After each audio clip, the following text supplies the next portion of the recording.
स्वागत है। मैं हूं संदीप तिवारी। संजीव महेश्वरी उर्फ जीवा की हत्या करने वाला विजय यादव इन दिनों पुलिस कस्टडी में है। 15 जून से विजय यादव को पुलिस कस्टडी में रखा गया है और उससे पूछताछ की जा रही है।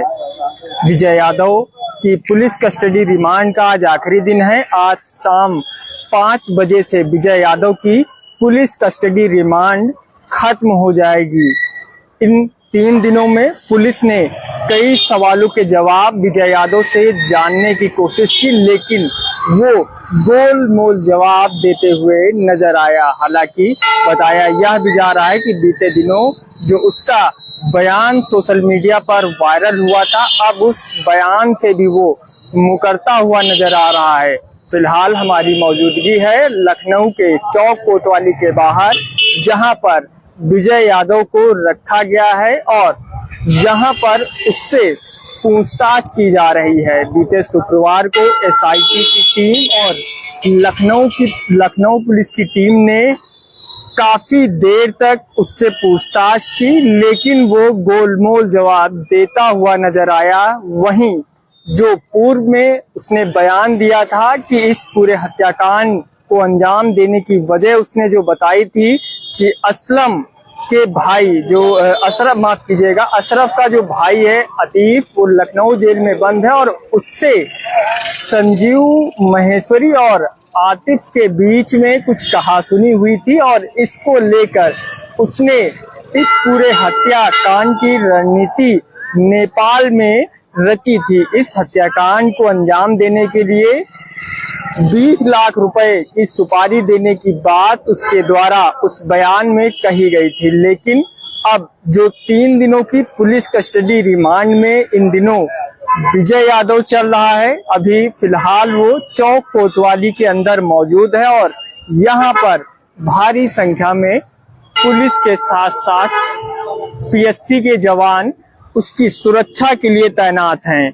किसी भी व्यक्ति को अंदर जाने की अनुमति नहीं दी जा रही है, क्योंकि अंदर विजय यादव जो संजीव महेश्वरी उर्फ जीवा का हत्यारा है, जिसने बीते 7 जून को कोर्ट परिसर के अंदर संजीव महेश्वरी उर्फ जीवा की दिन दहाड़े गोली मारकर हत्या कर दी थी और इस दौरान 2 पुलिसकर्मी, एक महिला और उसके साथ साथ 1.5 साल की बच्ची भी घायल हुई थी, जिनको उपचार के लिए नजदीकी अस्पताल ले जाया गया और फिलहाल जो उनकी हालत है वो अब ठीक है। ये जो नजारा आप देख रहे हैं ये चौक कोतवाली के अंदर का नजारा है। यहाँ पर पीएससी के जवानों के साथ साथ पुलिस बल तैनात किया गया है।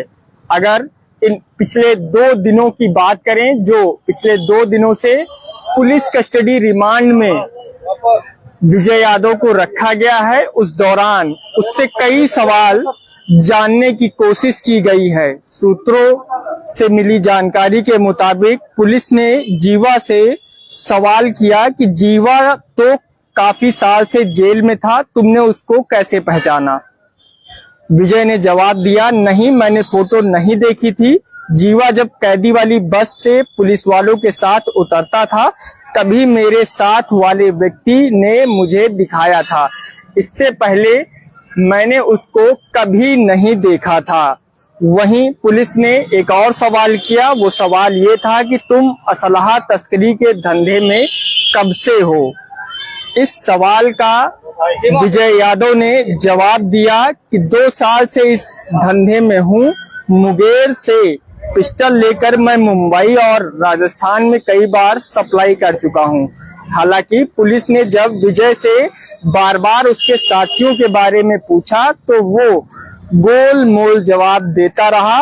उसकी नेपाल में अशरफ से किसने मुलाकात करवाई, वह जीवा को मारने के बाद भागा क्यों नहीं, जैसे कई सवाल जो थे वो पुलिस लगातार उससे जानने की कोशिश कर रही थी, लेकिन अभी तक इन सवालों का जवाब विजय यादव ने पुलिस को नहीं दिया है। फिलहाल आज तीसरा दिन है, यानी जो पुलिस कस्टडी रिमांड का आखिरी दिन विजय यादव का है। ऐसे में अब इन जो उलझे हुए सवाल हैं, जो इस हत्याकांड को लेकर जिन सवालों की लंबी लिस्ट लखनऊ पुलिस और एसआईटी की टीम ने तैयार की है, उनके जवाब मिले हैं या नहीं मिले हैं, यह अभी तक किसी भी अधिकारी के द्वारा नहीं बताया गया है। लेकिन बीते शुक्रवार देर शाम को उत्तर प्रदेश के स्पेशल डीजी प्रशांत कुमार ने बताया था कि इस पूरे मामले की जांच की जा रही है।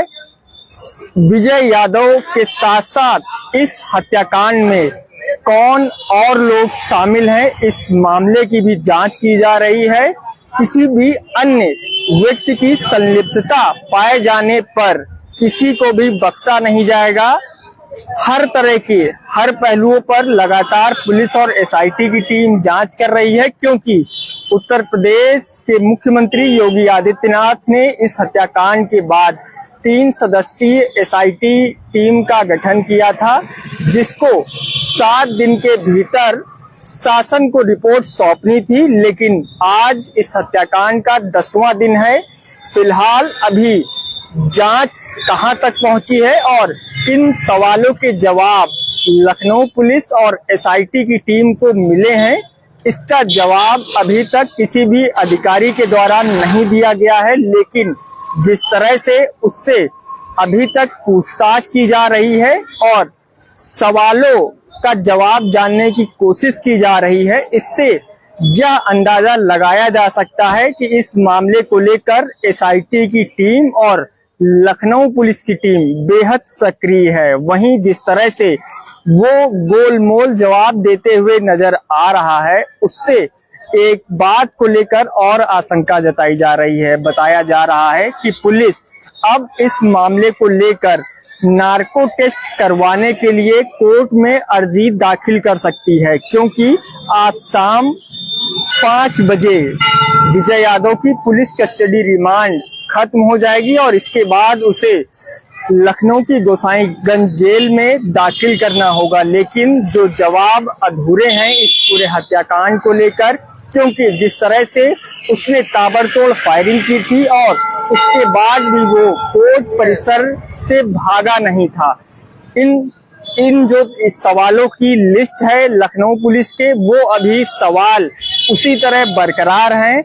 हालांकि पूर्व में भी कई अधिकारियों के द्वारा यह कहा गया है कि इस पूरे मामले की जांच की जा रही है और कई बातें ऐसी हैं जो साझा नहीं की जा सकती हैं, क्योंकि कहीं न कहीं इस पूरे मामले की जांच बाधित हो सकती है। लेकिन जो अब अपडेट इस बात को लेकर निकलकर सामने आ रहा है कि पुलिस विजय यादव के लिए एक बार फिर कोर्ट में अर्जी दाखिल करेगी और नार्को टेस्ट करवाने की बात अब सामने आ रही है, क्योंकि जिस तरह से सवालों की लिस्ट विजय यादव के सामने जो सवाल लखनऊ पुलिस ने एसआईटी की टीम ने रखे थे, उन सवालों के जवाब अभी तक पूरे नहीं मिल पाए हैं और शायद यही वजह भी है कि अब लखनऊ पुलिस नार्को टेस्ट की तैयारी कर रही है और इसको लेकर कोर्ट में अर्जी दाखिल करेगी और उन सवालों के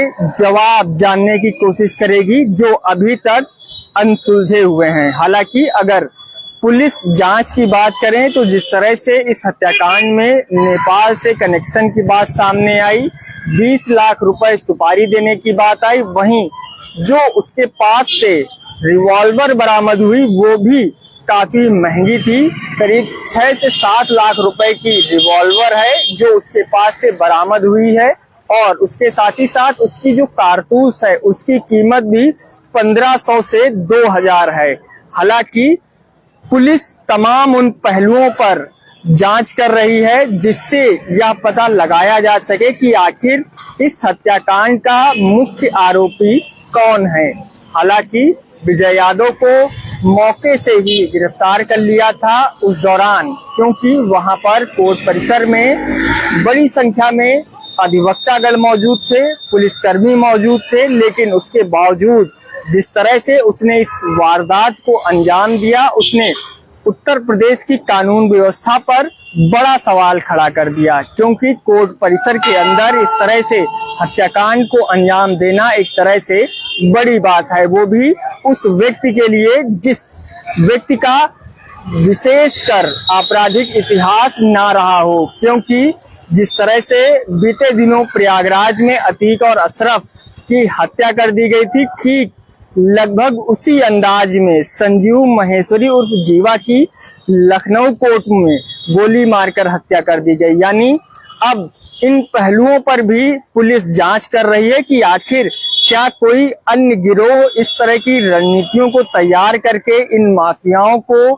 मौत के घाट उतारने का काम कर रहा है। क्योंकि जिस तरह से बीते शुक्रवार देर शाम को स्पेशल डीजी प्रशांत कुमार ने बयान दिया था, उन्होंने साफ तौर पर कहा है कि क्योंकि इससे पहले पत्रकार और वकीलों के भेष में आए हुए व्यक्तियों के द्वारा इस तरह की घटनाएं कारित नहीं की गई थी, लेकिन जिस तरह से प्रयागराज और लखनऊ कोर्ट में इन दोनों ही घटनाओं को अंजाम दिया गया, उससे अब पुलिस की जांच का दायरा भी बढ़ गया है।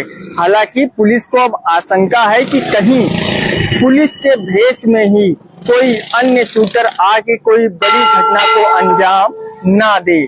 इस बात को लेकर भी स्पेशल डीजी चिंतित हैं और यही वजह भी है कि अब इस तरह की घटनाओं को रोकने के लिए वो हर संभव प्रयास कर रहे हैं। फिलहाल अब जो विजय यादव की पुलिस कस्टडी रिमांड का समय है वो आज शाम 5 बजे समाप्त हो जाएगा और उसके बाद लखनऊ पुलिस उसको गोसाईगंज जेल में दाखिल करेगी। वहीं बताया यह भी जा रहा है कि लखनऊ पुलिस अब कोर्ट का सहारा फिर से एक बार लेगी और नार्को टेस्ट कराने के लिए अर्जी दाखिल करेगी। हालांकि अब कोर्ट नार्को टेस्ट की अनुमति देता है या नहीं, या तो देखने वाली बात होगी, लेकिन उससे ज्यादा अहम बात यह है कि आखिर इन 3 दिनों में पुलिस ने किन किन सवालों के जवाब विजय यादव से लिए हैं, वहीं किन सवालों के जवाब अभी भी मिलना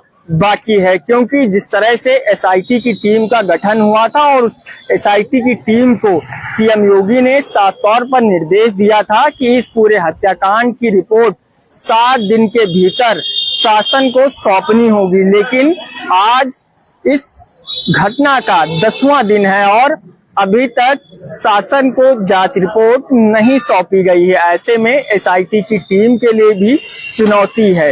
हालांकि एसआईटी और लखनऊ पुलिस की 2 टीमें इस पूरे मामले की जांच पड़ताल कर रही हैं, क्योंकि जिस तरह से इस वारदात को अंजाम दिया, वहीं यह भी सवाल उठ रहा है कि आखिर जो हत्यारोपी है विजय यादव वो कोर्ट परिसर कैसे पहुंचा।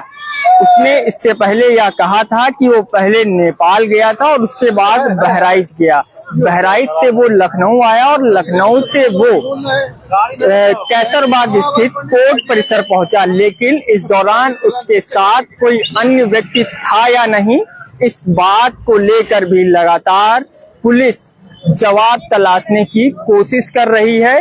लेकिन जिस तरह से नार्को टेस्ट की बात सामने आ रही है, अब देखना यह होगा कि कोर्ट इस मामले को लेकर पुलिस को नार्को टेस्ट की अनुमति देता है या नहीं।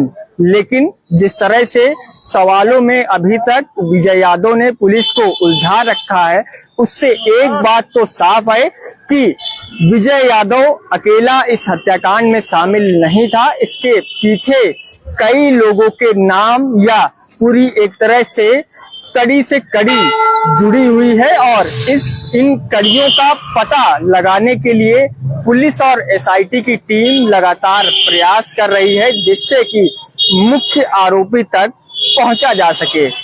फिलहाल के लिए इतना ही। ज्यादा जानकारी और खबरों के लिए बने रहें नवभारत टाइम्स ऑनलाइन।